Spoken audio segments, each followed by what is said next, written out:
Saya mau tanya, Anda punya sepeda motor, punya mobil, punya rumah mewah, punya uang, punya emas.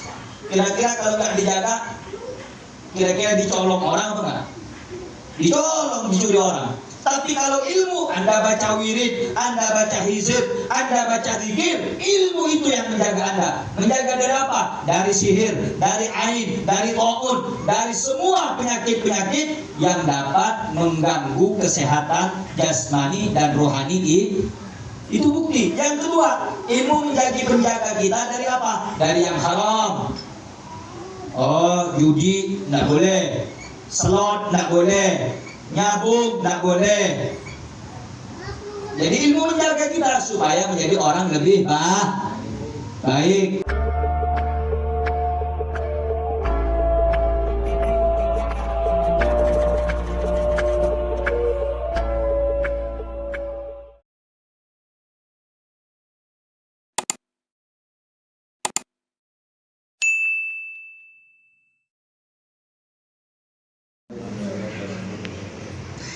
Alhamdulillahi Rabbil Alamin. Alhamdulillahi alladhi hadana bi'abdihi al-mukhtari man da'ana ilaihi bil idni wa qad nadana labbaika ya man dallana wa hadana. Allahumma salli wa sallim ala sayyidina wa nabiyyina wa syafi'ina wa maulana Muhammad wa ala alihi wa sahbihi wa man tabi'ahum bi ihsanin ila yaumiddin, amma ba'd. Yang saya cintai, yang saya muliakan, keluarga besar daripada saudara kami yaitu Nuril yang telah menjadi salah satu sebab hadirnya kita, duduknya kita di salah satu acara, yaitu memperingati tasyakuran 4 bulanan daripada adiknya beliau, yaitu Firda Kamilia Ramadhani. Kita doakan semoga janin yang ada di dalam kandungannya kelak menjadi putra putri yang saleh dan salehah, dan semoga menjadi kebanggaan Allah dan Rasulnya, dan diistiqamahkan di jalan yang diridhai oleh Allah Subhanahu wa taala. Amin ya rabbal hadirin hadirat yang dimuliakan Allah. Kita pada malam hari ini memperingati salah satu acara yang diawali dengan zikrullah, yang diawali dengan pembacaan asma Allah, yang dimana dengan asma Allah itu mampu memberikan daya positif, daya yang dahsyat kepada sesuatu apa saja yang ada di antara kita, baik pada diri kita yang ada sendiri, yang ada dalam batin kita, ataupun pada orang-orang yang ada di sekitar kita. Sehingga siapa saja orang yang hendak mendapatkan ketentraman, ketenangan, kedamaian di dalam mengarungi kehidupan di alam dunia ini, maka jangan pernah melupakan apa yang telah Allah perintahkan di dalam Al-Quran dan apa yang telah Allah berikan cara keluar dari kesulitan dan cara menenangkan hati yang dalam keadaan kegelisahan. Allah Subhanahu wa taala berfirman di dalam Al-Qur'an, "Ala bi dzikrillahi tatma'innul qulub." Ketahuilah, hanya dengan mengingat Allah hati akan menjadi tenang. Maka alhamdulillah Allah memberikan kepada kita anugerah kenikmatan yang besar ini. Tiada lain, ini sebagai jembatan, sebagai wasilah agar kita semakin dekat kepada Allah Subhanahu wa taala. Begitu juga pada malam hari ini kita bersama-sama membaca daripada sholawat mengagumkan untayan syair-syair yang digubah oleh Al-Habib Ali bin Muhammad Al-Habsyi, salah satu sarana pula untuk mendekatkan diri kita kepada Nabi Muhammad SAW. Perkumpulan majlis seperti ini perkumpulan yang paling baik. Tidak ada perkumpulan tempat yang lebih baik daripada perkumpulan dan tempat majlis ta'lim, majlis zikir, majlis sholawat yang mengajak kita semua untuk dapat mencintai Allah dan baginda Nabi Muhammad sallallahu alaihi wasallam. Maka alangkah beruntung orang-orang yang dapat duduk di majlis ta'lim. Di majlis ta'lim seperti apa saja, selama sesuai daripada Ahlus Sunnah wal Jamaah, sesuai daripada konteks Al-Quran dan Hadis, mereka adalah orang-orang yang telah dinyatakan dalam sabda baginda Nabi sallallahu alaihi wasallam, man yuridillahu bihi khairan yufaqqihhu fid din. Barang siapa yang ingin diberikan kebaikan oleh Allah, Allah hendak menjadikan dia orang yang baik, maka Allah akan memberikan kepadanya pemahaman terhadap agama. Agama tidak akan bisa kita kuasai, ilmu Islam tidak akan bisa kita raih kecuali kita dalam menuntut ilmu, mencari ilmu, di antaranya di majlis ta'lim, di majlis pada malam hari ini mendekatkan diri kita kepada Allah dan Rasulnya Muhammad sallallahu alaihi wasallam. Karenanya orang-orang yang duduk berkumpul baca sholawat itu manfaatnya besar. Sebagaimana dalam hadis Rasul sallallahu alaihi wasallam bersabda, man shalla alayya alfa marratin fi kulli yaumin. Barang siapa yang bersolawat kepadaku dalam setiap hari 1000 kali, dalam setiap hari 1000 kali, lam yamut hatta yubasysyara lahu bil jannah. Barang siapa yang bersolawat kepadaku 1000 kali dalam setiap hari, maka dia tidak akan mati kecuali diberi kabar gembira kepadanya bahwa dia akan mendapatkan surga dari Allah Subhanahu wa taala. Atau kama qala Nabi sallallahu alaihi. Jadi orang yang baca sholawat di rumah, di majelis, di jalan, di mana tempat, dalam sehari dia membaca 1000 sholawat, itu mendekatkan dirinya untuk mendapatkan harapan yang besar, yaitu surga bersama Nabi Muhammad SAW. Mudah-mudahan kita termasuk bagian orang-orang yang kelak menjadi teman dan pendamping baginda Nabi Muhammad di dalam surganya Allah. Amin ya rabbal alamin. Saya teringat kalau acara-acara walimatul khitan ataupun acara dari seperti ini, tasyakkuran 4 bulanan, ada satu hadis yang disebutkan, diriwayatkan dari Sayyidina Imam Abdullah ibn Abbas radhiyallahu taala anhu. Sayyidina Abdullah ibn Abbas itu pernah meriwayatkan, qala Rasulullah sallallahu alaihi wasallam, bersabda Nabi sallallahu alaihi wasallam, man wulida lahu maulud falyuhsin ismahu wa adabahu. Barang siapa, kata Rasulullah sallallahu alaihi wasallam, yang dikaruniai seorang anak atau diberikan rezeki berupa keturunan, falyuhsin ismahu wa adabahu, maka hendaknya dia memperbagus namanya dan pendidikan adabnya. Jadi ketika seorang di antara kita diberi karunia rezeki berupa keturunan, maka jangan lupa, jangan menjadikan anak itu lalai. Kita sebagai orang tua didik dengan pendidikan yang baik dan berikan nama yang baik sesuai daripada nama-nama kaum sholihin atau nama-nama para nabi dan para rasul.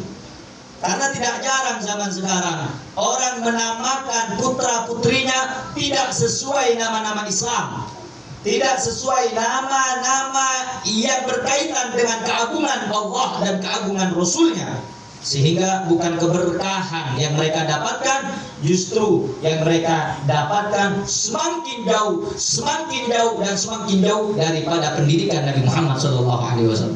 Karena nama itu pengaruh.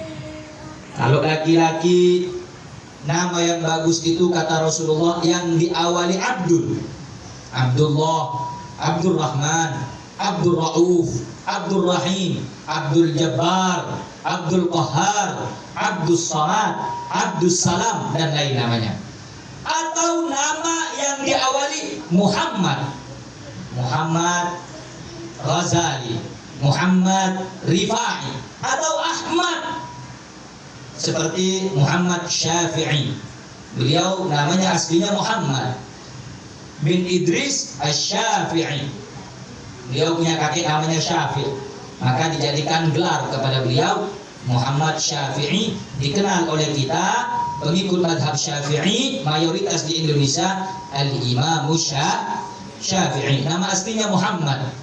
Jadi sunnah menamakan anak kita dengan nama-nama para nabi dan para rasul. Makanya untuk orang tua yang punya anak, kasih namanya nama yang baik. Fal yuhsin ismahu wa adabahu.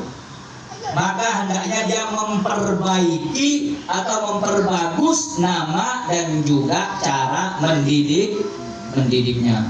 Makanya kata Rasul sallallahu alaihi wasallam, "Adabani Rabbi fa ahsana ta'dibi." Allah yang telah mendidik aku, maka sebaik-baiknya pendidikan Allah kepadaku. Jadi Nabi Muhammad dididik oleh Allah. Makanya Nabi Muhammad menjadi nabi yang memiliki predikat tertinggi di antara para nabi dan para rasul, karena beliau memiliki akhlakul karimah yang paling terpuji, yang paling mulia, baik zahir maupun batin. Makanya Allah firmankan di dalam Al-Quran, laqad kana lakum fi rasulillahi uswatun hasanah. Sungguh telah ada di dalam diri Nabi itu suri tauladan yang baik. Kemudian yang kedua, setelah kita dikaruniai anak, diberikan rezeki berupa keturunan yang saleh dan saleh, mudah-mudahan kita mendapatkan keturunan yang baik dan saleh dan salehah. Yang kedua, kata Rasul sallallahu alaihi wasallam, fa idza balagha falyuzawwijhu. Kalau sudah sampai batas usia balik, dia sudah mampu untuk menikah, kawinkan dia. Kalau sudah menikah, kawin. Makanya kata Rasulullah dalam hadis yang lain, miskinun rajulun laisa lahu zaujah. Miskin, kasihan kalau ada laki-laki yang tak punya istri. Kalau sudah sampai masa seorang anak baligh, yang mana dia mampu untuk bekerja, mampu menafkahi keluarganya, mampu membimbing istri dan anak-anaknya kelak, maka hendaknya seorang orang tua hendaknya dia menikahkan putra putrinya supaya terhindar dari perbuatan zina. Kenapa kalau andaikan tidak dikawinkan? Zaman sekarang ini saya mau kasih nasihat. Orang-orang zaman sekarang kalau mau cari mantu, cari yang bermateri. Kalau tidak ada materi, tidak ada uang, tidak mungkin diterima. Padahal kata Rasulullah, idza ja'akum man tardawna dinakum. Kalau sudah datang kepada kamu laki-laki yang melamar mengkhidbah putri kamu, lihat agamanya, bukan materinya. Kalau agama itu susah dicari, hidayah susah didapatkan, ilmu susah didapatkan. Kalau materi bisa, yang penting mau kerja keras, ikhtiar dan minta petunjuk kepada Allah, insya Allah dapat. Tapi kalau agama ini sangat-sangat sulit, lebih sulit cari ilmu daripada cari dunia. Dan kata Sayyidina Ali bin Abi Thalib, al-ilmu khairun minal mal. Ilmu itu lebih baik daripada harta. Al-ilmu yahrusuka wa anta tahrusul mal. Ilmu itu akan menjagamu, sementara harta engkau yang menjaga. Ayo, saya mau tanya, Anda punya sepeda motor, punya mobil, punya rumah mewah, punya uang, punya emas. Kira-kira kalau nggak dijaga, kira-kira dicolong orang apa enggak? Dicolong, dicuri orang. Tapi kalau ilmu, Anda baca wirid, Anda baca hizib, Anda baca zikir, ilmu itu yang menjaga Anda. Menjaga dari apa? Dari sihir, dari ain, dari taun, dari semua penyakit-penyakit yang dapat mengganggu kesehatan jasmani dan rohani. Itu bukti. Yang kedua, ilmu menjadi penjaga kita dari apa? Dari yang haram.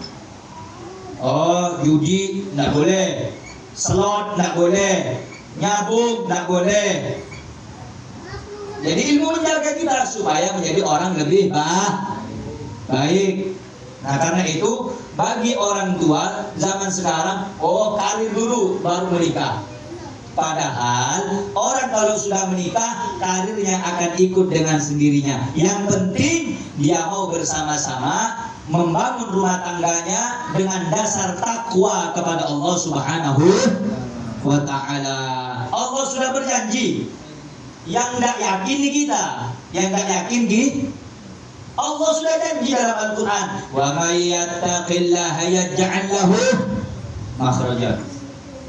Percaya apa enggak sama Al-Quran? Oh, enggak percaya, murtad sama dia. Siapa orang yang bertakwa kepada Allah, akan aku beri jalan keluar dari segala permasalahannya. Wa yarzuqhu min haitsu la yahtasib. Beri rezeki. Entah berarti mengeran murtad. Zaman sekarang orang cari karir dulu sampai tak bini tak lagi 40 tahun. Na'udhu. Kata Rasulullah dalam hadis, man tazawwaja faqad istakmala nisfal iman. Siapa orang yang menikah, dia telah menyempurnakan daripada separuh keimanannya. Jadi orang tua kalau sudah anaknya balik, dia cukup umur berkabin, daripada mencoba keluarga, daripada ngelakoni itu sedekah Gusti Allah Subhanahu. Oh, ada orang semua ada orang yang bilang, oh kalau saya nggak mau menikahkan anak saya. Apa kata Rasulullah? Fa in balagha wa lam yuzawwijhu fa asaba ithman fa inna ithmu ala abihi. Kalau dia punya anak udah sampai masa usia balik, udah kerja, tak mampu, tak bisa ikhlas, tak berabim dengan tuannya. Pas ngelakoni dosa, nak anak gelap, ajar pacaran, acing guncingan, na'udzubillah, wajib senang orang tua. Teka apa-apa ahli Quran, bapak abadeng nyongat-nyongat bermalam sampai monar nyap-nyap air mata. Tapi kalau anaknya dibiarkan melakukan perbuatan maksiat, tak kabin, fa asaba ithman fa innama ithmu alaihi au ala abihi, maka dosa yang dilakukan oleh anaknya itu menimpa orang tua. Paham ya? Jadi bapak-bapak, ibu-ibu, kalau sudah punya anak yang datang melamar, mengkhidbah orangnya baik, akhlaknya baik, tata keramanya baik, nikahkan. Insya Allah urusan rezeki, yang penting mau ikhtiar, yang penting mau berusaha, yang penting mau bekerja, Allah akan memberikan jalan keluar daripada segala kesulitan dan kesempitan kita. Nah, karena itu terakhir, kalau kita punya anak, ya dari dalam kandungan itu sering-sering bacakan Quran. Karena Quran itu ya ta'athar, dia akan memberikan dampak bekas kepada janin. Kalau anak sering didengarkan Al-Quran, insya Allah besarnya nanti akan lebih gampang dan mudah memahami ataupun menghafal Al-Quran. Ya, tapi kalau sudah di dalam kandungan disetel lagu DJ, lagu dangdut koplo, mun raja, heran mun anak anak dulu. Apalagi sana, apalagi di sini. Apa? Karena diri bagi, diri kandungan, ampun tak ini kalaban pendidik keratus dengan Kanjeng Nabi Muhammad Sallallahu Alaihi Wasallam. Maka ditereng buri bro. Jadi orang tua itu nggak gampang. Kata orang melahirkan, nyekolahkan, ngasih makan, udah belum. Kita lihat dulu ngasih makannya dari yang halal. Kenapa harus yang halal? Karena kata Rasulullah, kullu lahmin nabata min haram fannaru awla bih. Setiap daging yang tumbuh dari yang haram, neraka lebih pantas. Ya, api lebih pantas membakarnya. Makanya sekarang ini orang banyak gengsi. Ya, anak sekolah harus jajan sekian banyak fulus uang. Oh, harus pakai sepeda motor. Dan anak-anak zaman sekarang itu kurang pendidikan tentang akhlakul karimah. Sama orang tuanya ngelawan, sama orang tuanya caci maki, sama orang tuanya kalau nak dibelikan handphone, motor, sepeda dan lain sebagainya marah. Nah, karena itu orang tua tugasnya bukan hanya ngasih makan jasmani, tapi didik pelan-pelan putra putrinya, kenalkan dengan syariat Islam, kenalkan kepada bimbingan Nabi alaihi salatu wassalam, supaya apa? Anak kita terkontrol, termonitor, terbimbing, terarah sesuai daripada tuntunan Nabi Muhammad sallallahu alaihi wasallam. Nah, karena itu yang belum menikah menikah. Nggak enak kalau nggak nikah itu. Kalau nikah itu nggak nikmat, nikmatnya itu cuma 7%. 90% sisanya itu nikmat banget. Ya, amal ibadahnya berlimpah. Kemudian kalau sholat bersama-sama dilipat gandakan. Nah, karena itu hendaknya orang tua perhatikan pendidikan anak, kasih nama yang baik, kasih makanan yang baik, kasih makanan yang halal. Insya Allah anak itu akan berbakti kepada Allah dan Rasulnya, akan taat kepada kedua orang tuanya, dan itu yang diharapkan oleh kita semuanya. Mudah-mudahan kita yang hadir di tempat ini mendapatkan keberkahan daripada pembacaan maulid. Mudah-mudahan putra putri kita, anak-anak kita, kalau kita bukan orang yang baik, bukan orang yang soleh, kita berharap minta kepada Allah, mudah-mudahan putra putri kita, putra putri yang diridhai oleh Allah Subhanahu wa taala, menjadi putra putri qurratul ain, penyejuk mata kita, orang yang membahagiakan hati dan jiwa kita. Dan mudah-mudahan putra putri kita senantiasa dilindungi oleh Allah, diberikan ilmu yang bermanfaat, dibimbing ke jalan Nabi Muhammad, dan mudah-mudahan kita menjadi orang-orang yang senantiasa istiqamah di jalan Allah dan Rasulnya. Amin ya rabbal alamin. Itu saja apa yang ingin saya sampaikan, kurang lebihnya saya mohon maaf. Wallahu muwaffiq ila aqwamit thoriq. Wassalamualaikum warahmatullahi wabarakatuh. Bismillah.